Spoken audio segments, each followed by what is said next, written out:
Pressure right there in the lower cervical there, or the upper dorsal. We'll come back and check that out.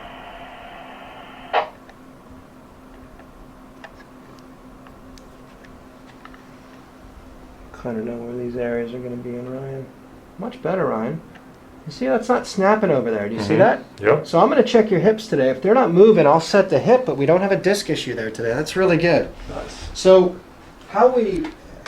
I know the initial complaint when you came in was low back pain, and very clearly, you know, with the instrument reading and all the criteria, it's the sacrum's the issue. But when that thing ain't snapping or anything like that, and that's more at that zero, we'll start to look at the hips to see if you got if there's any restriction. When you raise your knee, your sacroiliac joint should shift back. If that's not shifting back, there could be something in there.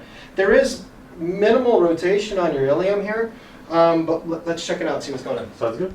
Stay right side and left side. See, I don't get a lot of motion on your right side here and left side. So more motion on the left side, not as much on the right side. I'm going to set that because that's locking. If you march in place, please, that'd be great. And stop and stand up straight. So when I look at this, I'm looking for the lower glute. You can see it's clearly lower here on the right. And I'm looking for the side that sticks out more. So your hip is lower on the right, the glute is sticking out more on the right. Set that right ilium in. Just make this one just a little bit, thank you. Lift that up for me. Okay, great. And go ahead and breathe out.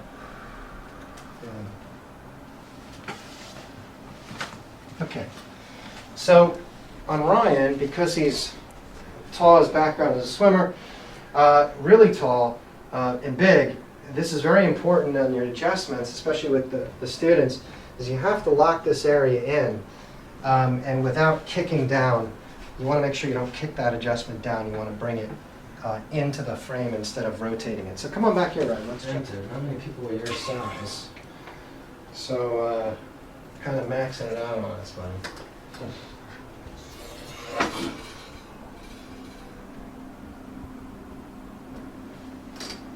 Nice and gentle on that, not a lot of force used. Ryan, more tender there. Or want to go to there? Second one.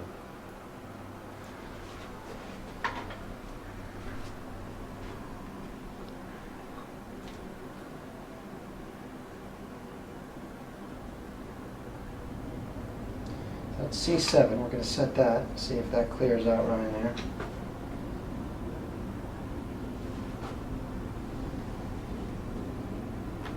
See, nice and gentle on that when we're settings here. So we're going over that C7 there. That's all looking better. T4 here. T5, excuse me. And now there was no issues down here, Ryan, to begin with. You did not have a disc issue here. Okay? The only reason I set that lower the ilium on you is because it was locking a little bit. But there was no disc issue, which is great. The disc issues is really why the Gonstead work is so powerful, and it's really what you came in here with in the beginning as far as complaints. Now, you came in here, your complaint was the lower back. How did you notice? Where did you notice it the most with? Just lower back pain, bending down, and then I also had a shooting pain in my left leg right before I usually go to bed. And how did the working out, because I know how important that is to you, how did the working out affect? It was definitely affected. Like some days I couldn't even, it was so painful I just had to take rest days. I couldn't even go work out. And it was because you're a guy that doesn't skip leg day, correct? Yeah. All right. How have you been holding up since the adjustments? Fantastic. Yeah. Okay, great. And tell me what other changes, because there's a lot of people that will watch these things, and what are the other changes you made in the gym that have enabled you to go just or even harder on your legs than you were before, and that without pain? What have you been doing differently? I've been doing more unilateral work, and also I stopped completely barbell squatting and been using different alternatives to stimulate my legs. How has your leg strength been since you stopped squatting?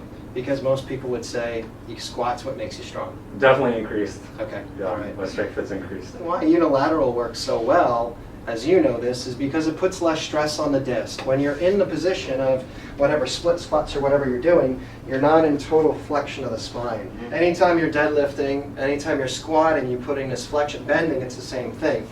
And when you do your single leg stuff, you only have one side in extension and the other side is in flexion, so it's much, much gentler on the discs. It's going to give you a much greater longevity. Periodic adjustments, just clearing this out and continuing to do wise stuff in the gym, it's going to get you super strong, way stronger than you were before. So thank you very much, Ryan. Thank you, Appreciate it. Doctor. Thank you Appreciate very it. much.